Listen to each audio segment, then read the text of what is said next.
Então, beleza, gente. Boa noite, né? Mais uma aula de Direito Penal da Faculdade Batista. Tema de hoje, ainda dentro da teoria geral da pena, nós vamos estudar a aplicação da pena, tá? Tema muito importante. Eu gostaria aí de muita atenção dos senhores, ok? Eu estou sem minha caneta aqui, mas eu tenho um mouse, pelo menos, aqui, que faz um movimento. A gente consegue, pelo menos minimamente, acompanhar aí o que está escrito aí nos slides, ok? Vamos lá. Para que a sanção penal seja aplicada, o Código Penal adotou o chamado critério trifásico, viu, pessoal? A gente adota o critério trifásico. Por quê? Porque o juiz sentenciante, ele enfrenta 3 fases para definir a pena que é concretamente aplicada, né? No início, nós temos uma pena abstratamente cominada. É aquela pena que está lá no tipo penal, né? A gente tem lá homicídio, pena, reclusão de 6 a 20 anos, né? Essa reclusão de 6 a 20 anos é a pena abstratamente cominada no tipo penal, ok? E nós temos também a pena que é concretamente aplicada. Essa pena concreta é calculada pelo juiz no momento da sentença. E nós utilizamos o chamado critério trifásico, também conhecido como critério Nelson-Hungria, porque foi o jurista Nelson-Hungria que criou, ou pelo menos adaptou esse critério para o nosso direito penal, tá? Então, essa pena é calculada obedecendo o critério trifásico, né? Primeiramente, cabe ao magistrado efetuar a fixação da pena base. Depois de fixar a pena base, né, de acordo com os critérios do artigo 59 do Código Penal, que são as circunstâncias judiciais, ele vai aplicar as atenuantes e agravantes. E, por fim, ele vai aplicar as causas de diminuição e as causas de aumento de pena, tá? A fixação do quantum da pena, né, ela vai servir para o juiz fixar o regime inicial do seu cumprimento também, obedecendo às regras lá do artigo 33. Quais são os regimes? A gente viu na aula passada, né? Regime fechado, regime semiaberto e regime aberto. E, além disso, esse quantum serve também para decidir sobre a concessão ou não do sursis, tá? Sursis é a suspensão condicional da pena, instituto que nós vamos estudar com tranquilidade também algumas aulas à frente, tá? E também sobre a substituição da pena privativa de liberdade por penas restritivas de direitos, tá? Então, nesse quanto aí, nessa quantidade de pena, o juiz vai analisar se é possível a concessão do sursis e se é possível a concessão, né, de penas alternativas no lugar das penas privativas de liberdade. Ok?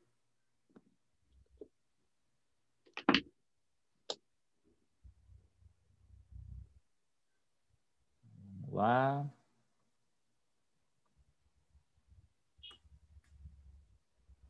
Então, vamos lá, gente. Vamos ao procedimento, então, de aplicação das penas, tá? Primeiro, fizemos uma introdução para entender o tema e agora vamos lá.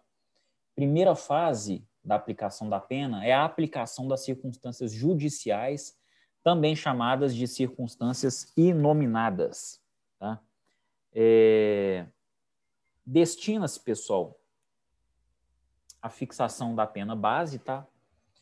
Essa primeira fase destina-se à fixação da pena base, onde o juiz, em face do caso concreto, analisa as características do crime e aplica, tá? Não podendo fugir do mínimo e nem do máximo da pena cominada pela lei aquele tipo penal. Então, no crime de homicídio, vamos pegar ele que ele é mais fácil. Nós temos uma pena abstrata cominada em reclusão de 6 a 20 anos. Nessa primeira fase, pessoal, na aplicação das circunstâncias judiciais, o juiz não pode ficar aquém dos 6 anos e nem além dos 20. Essa pena tem que ser aplicada dentro desse parâmetro. No crime de furto, por exemplo, é reclusão de 1 a 4 anos e multa. Então, a pena base, a pena da primeira fase, ela precisa ficar fixada entre 1 a 4 anos. Não pode ser menos de 1 ano e não pode ser mais de 4 anos. Tá? E todos os crimes, né? Estelionato, reclusão de 1 a 5 anos. Nessa primeira fase, o juiz fixa uma pena base entre 1 a 5 anos. Não pode ser menos e não pode ser mais, tá? E essas circunstâncias judiciais, elas vão se refletir também na concessão do sursis, né? A suspensão condicional da pena e também na suspensão condicional do processo, posto que a lei precetua que tais benefícios somente serão concedidos se estas circunstâncias forem favoráveis ao acusado. Então, nessas circunstâncias judiciais, pessoal, boa parte dessas circunstâncias, né, são de ordem subjetiva. E o juiz analisa ali a personalidade do sujeito que praticou o crime, né? Por isso, essa primeira fase também é utilizada para os critérios aí de concessão de sursis, que a gente ainda vai estudar, e na suspensão condicional do processo, que a gente também vai estudar, ok? Se as circunstâncias judiciais forem favoráveis, e obviamente, né, os outros requisitos também forem atendidos, o juiz pode aplicar essas benesses aí para o apenado. E afinal de contas, né, quais são essas circunstâncias judiciais? Todas elas estão lá no artigo 59 do Código Penal, tá?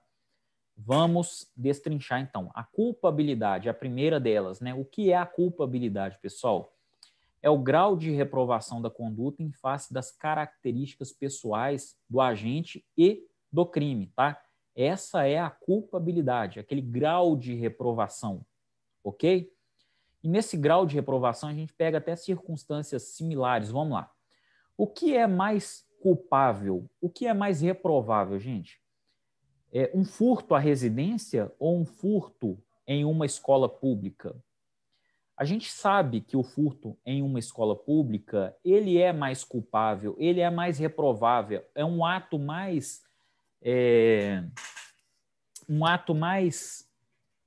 como eu diria,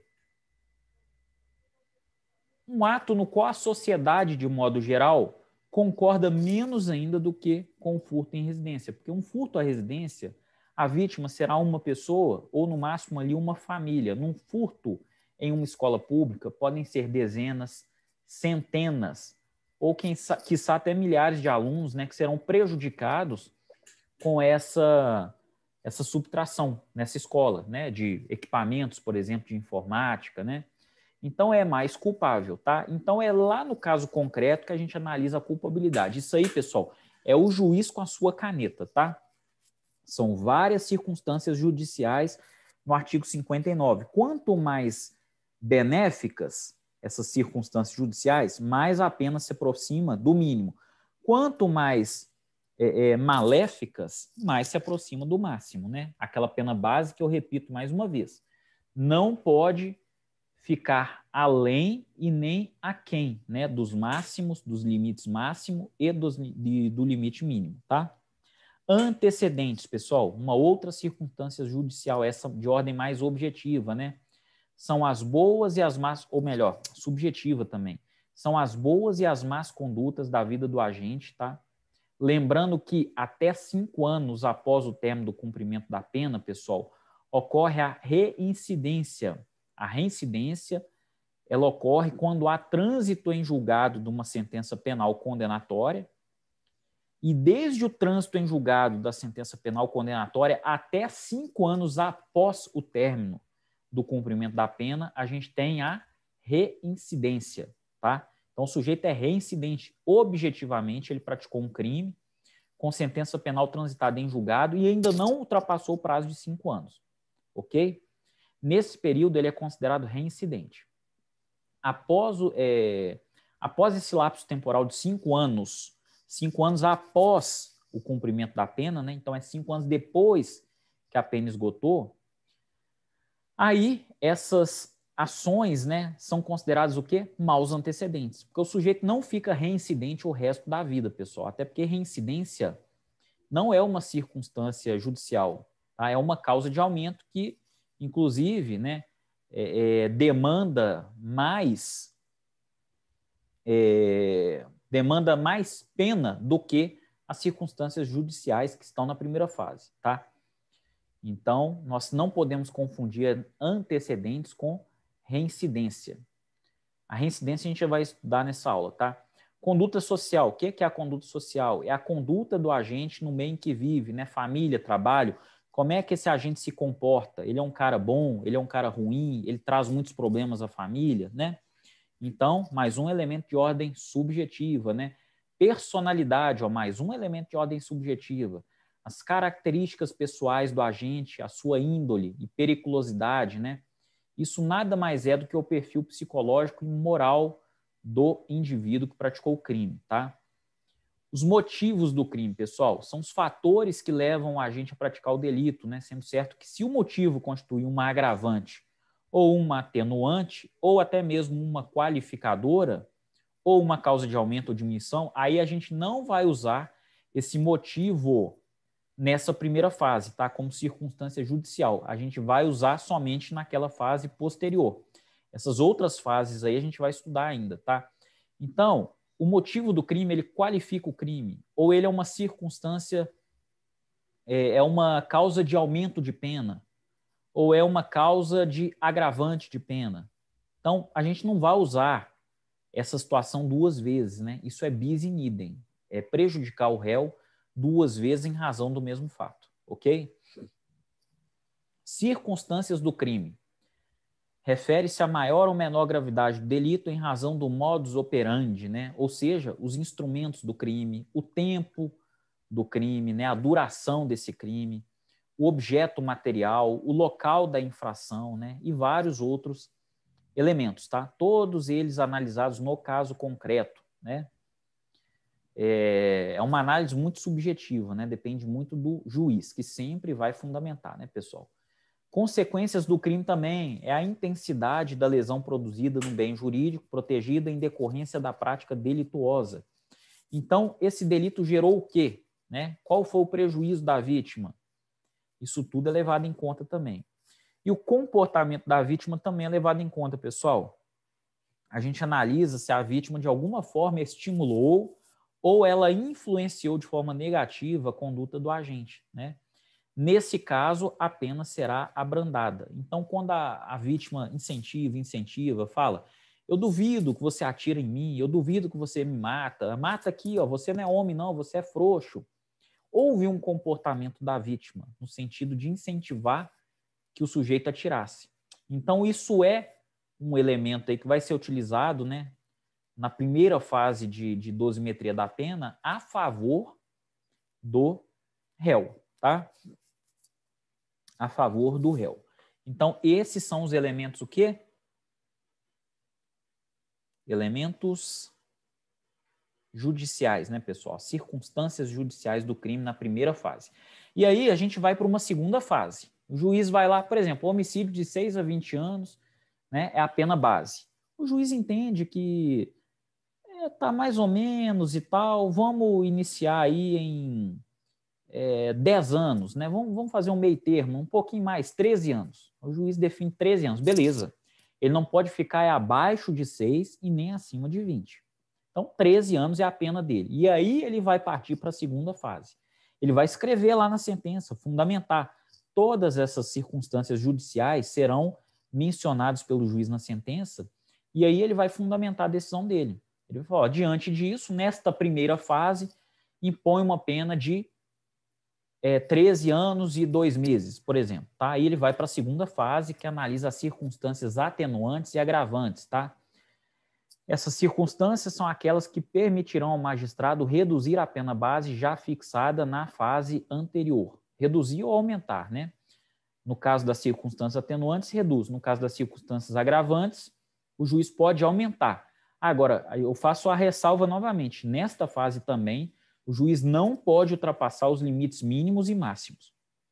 Então, ele não pode abaixar de 6 e não pode elevar acima de 20, no caso do homicídio. No caso do furto simples, né, não pode abaixar de 1 ano e nem aumentar acima de 4. Tá? Ele ainda fica no limite da pena abstrata combinada, ok? Essas circunstâncias agravantes somente serão aplicadas quando não constituírem elementar do crime ou qualificarem este crime, tá? Se for uma qualificadora, né, um concurso de pessoas, por exemplo, no caso do furto, Aí nós não teremos o furto simples, a gente terá o furto qualificado, com pena de reclusão de 2 a 8 anos e multa. E como não utilizamos a mesma situação, o mesmo fato, né, para punir o sujeito 2 vezes, a gente só vai usar na qualificadora, não utilizaríamos aqui na segunda fase, tá? Então, somente se essas causas agravantes ou atenuantes não forem utilizadas em qualquer outro momento, a gente vai utilizar elas na segunda fase. Quais são as circunstâncias atenuantes, gente? Ser o agente menor de 21 anos na data do fato ou maior de 70 anos na data da sentença de primeiro grau, tá? Então, se o sujeito é menor de 21, gente, ele tem 19 anos, é uma circunstância atenuante.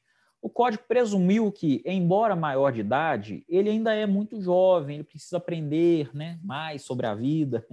E aí eleva essa idade para 21 anos para sair dessa causa atenuante, né? E o maior de 70 na data da sentença, tá? Não é na data do fato, não, na data da sentença de primeiro grau. Entende-se também que ele tem menos vida pela frente, já que é um sujeito mais idoso. Então, vamos também atenuar a pena desse idoso. O desconhecimento da lei, tá? É uma circunstância atenuante, tá, gente? Não pode ser causa de isenção de pena, tá? Ninguém pode falar, olha, eu não conheço essa lei, logo eu não mereço ser punido. Não, o sujeito vai ser punido, mas com uma circunstância atenuante, tá? Ter o agente cometido o crime por motivo de relevante valor social ou moral. O que é valor moral, gente? É o que se refere aos sentimentos relevantes do próprio agente. E o valor social é o que interessa ao grupo social e à coletividade, né? O valor social é matar o sujeito que traiu a pátria. Ele está matando em nome da pátria, né? E o valor moral é aquele valor intrínseco, né? O pai que mata o estuprador da filha para defender a moral de sua filha, né? É uma circunstância atenuante. Não justifica matar alguém, mas atenua um pouquinho, né? Ter o agente procurado por sua espontânea vontade, com eficiência, logo após o crime, evitar-lhe ou minorar-lhe as consequências, ou ter antes do julgamento reparado o dano, tá? Essa situação ela não se confunde com o instituto do arrependimento eficaz do artigo 15 do Código Penal, que, aliás, vocês já estudaram no semestre passado, tá? Por quê? Porque nesse caso ocorre a consumação e posteriormente que o agente vai evitar ou diminuir as consequências. Se o sujeito de fato evita o crime, ele é contemplado com a isenção de pena, né? Ele não vai responder, ele só responde pelos atos até então praticados, de acordo com o artigo 15 do Código Penal. Agora, no caso de esse sujeito ter evitado as consequências mais gravosas, né? Ou até reparado o dano, né? Antes da sentença, aí é uma causa atenuante de pena, tá?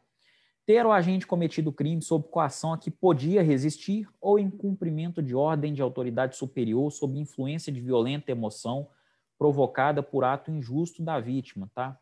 Essas regras, pessoal, elas a gente vai observar aqui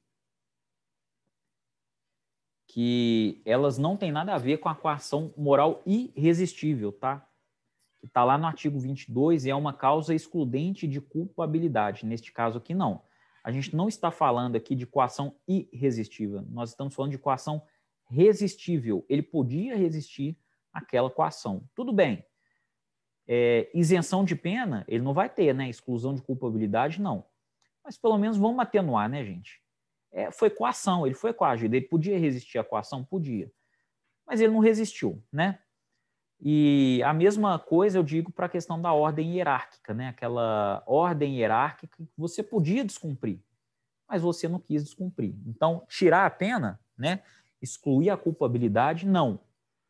Mas, pelo menos, atenuar a pena a gente pode, né? F. Ter o agente confessado espontaneamente perante a autoridade a autoria do crime, tá? E se o agente confessa perante a autoridade policial, porém se retrata em juízo, tal atenuante não é aplicada. Então, ele não pode confessar para o delegado, chegar lá no juízo e deixar de confessar, não. Aí a atenuante não será aplicada, tá? G. Ter o agente cometido o crime sob influência de multidão em tumulto, se não o provocou, tá? É aplicada desde que o tumulto não tenha sido provocado por ele mesmo, né? No caso de brigas de estádio, né, gente? Aquelas brigas generalizadas em estádio de futebol, né? Se não foi o sujeito que deu causa àquela briga, aquele tumulto, ele pode ser contemplado como atenuante, né? Se ele tiver ali, porque ele está inflamado, né? Ele vai pela... Né? No estádio de futebol tem muita gente que faz coisas que não faria, né? Se não estivesse num ambiente desse. Então, incentivado ali, ele vai no fogo e acaba cometendo crime também de lesão corporal, por exemplo, né?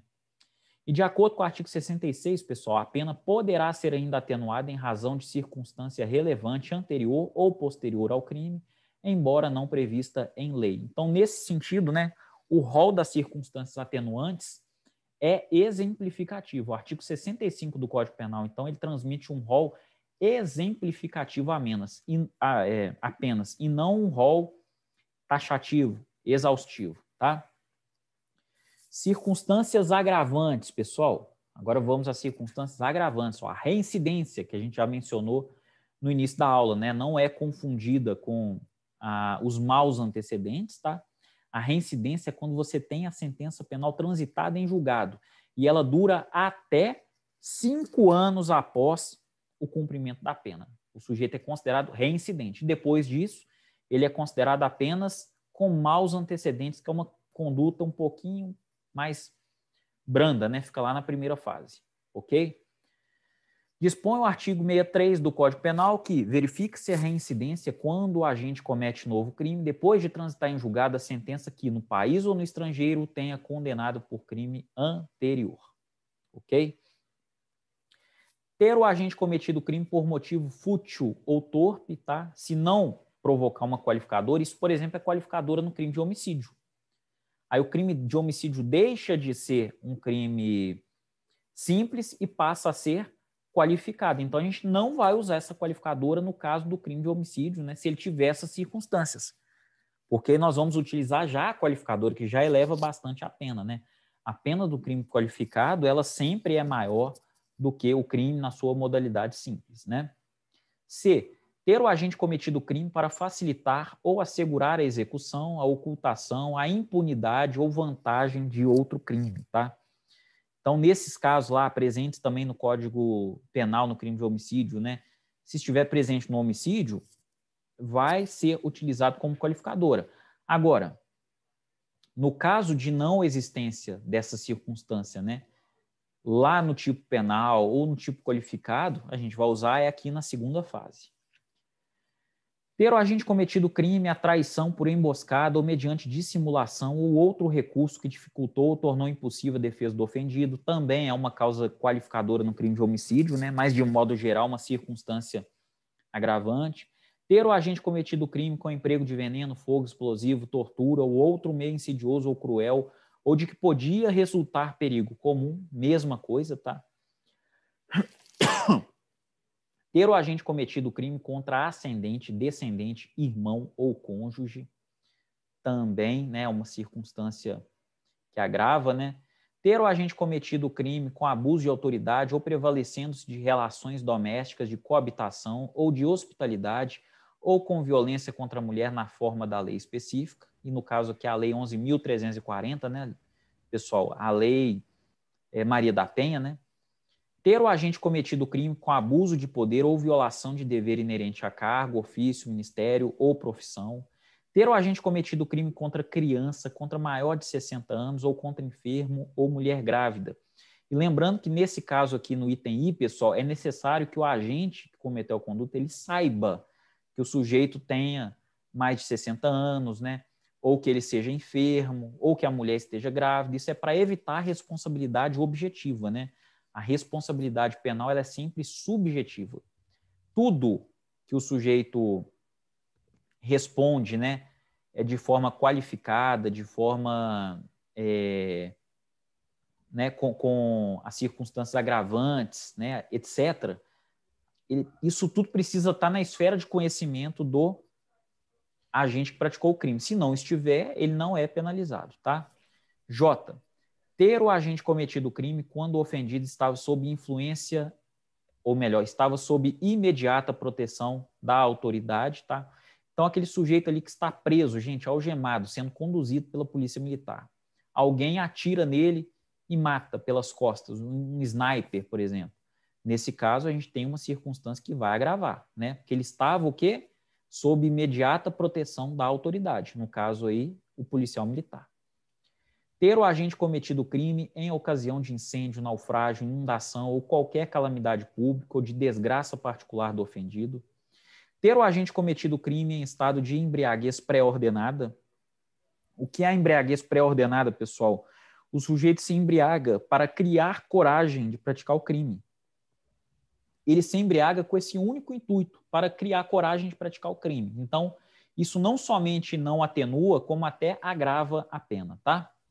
Circunstâncias agravantes no concurso de pessoas. Olha lá, o artigo 62 do Código Penal dispõe que a pena será agravada em relação ao agente que promove, organiza a cooperação no crime ou dirige a atividade nos demais agentes, tá?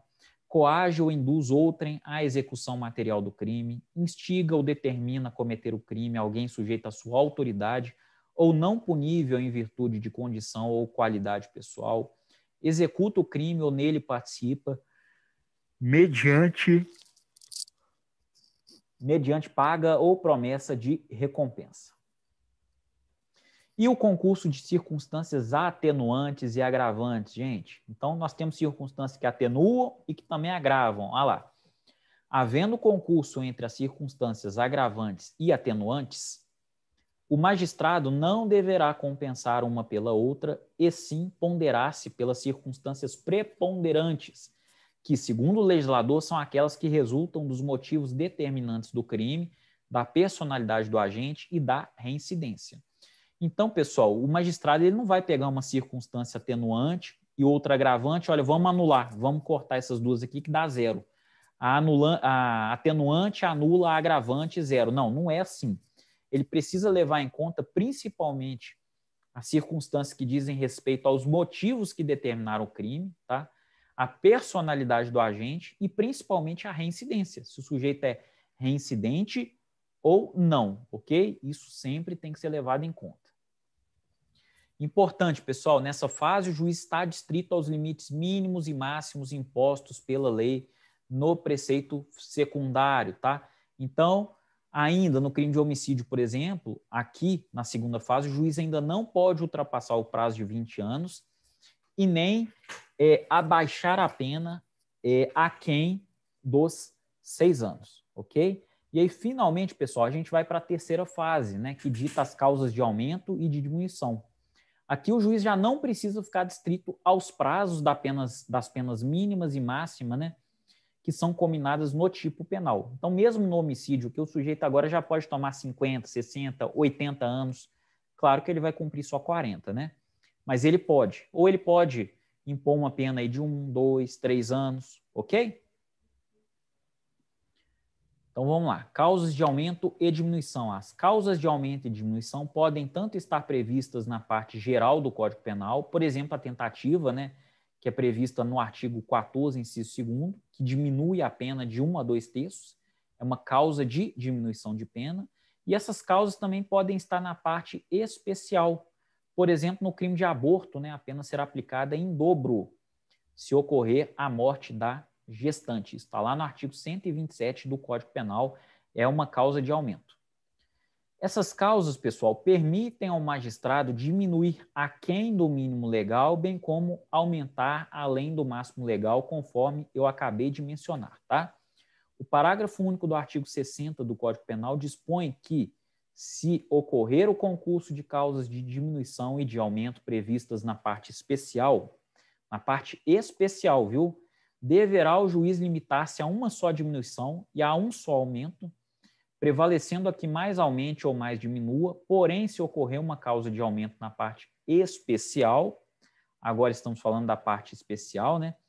E outra na parte geral, então uma na parte especial e outra na parte geral, aí sim poderá o magistrado aplicar ambas, posto que a lei se refere somente ao concurso das causas previstas na parte especial do Código Penal. Então, na parte especial do Código Penal, pessoal, é uma ou outra, tá? Se tiver uma na parte especial e outra na parte geral, Lembrando que a parte geral vai até o artigo 120, né, do artigo 1º ao 120 do Código Penal.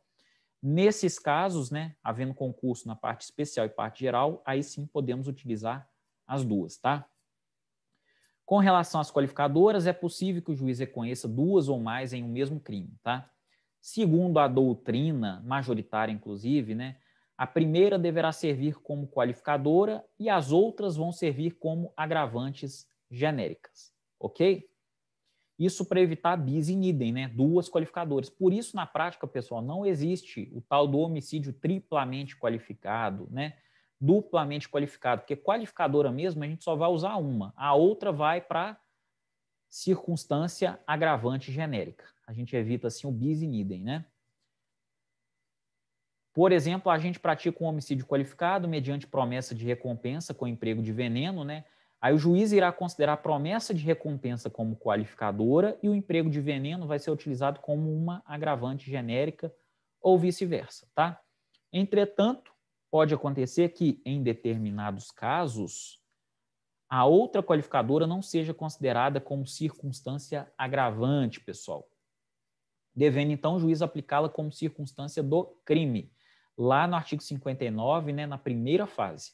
Então, se ela não está no rol de circunstâncias agravantes, a gente volta lá para o artigo 59, nas circunstâncias judiciais, e agrava mais um pouquinho na primeira fase, tá? Como no caso de um furto qualificado praticado mediante escalada e rompimento de obstáculo, olha só, o juiz poderá qualificar o crime pela escalada e como o rompimento de obstáculo não é considerado como um agravante, deverá considerá-lo na primeira fase como uma circunstância do crime, tá? Nessa fase, o juiz não está adstrito aos limites mínimos e nem aos máximos impostos no preceito secundário, lembrando mais uma vez. E esta foi a nossa aula, pessoal. Estou parando a gravação aqui para a gente entrar nas discussões, né? E quem estiver assistindo só a gravação, o conteúdo está aí, ok? Então, vamos parar. Um abraço.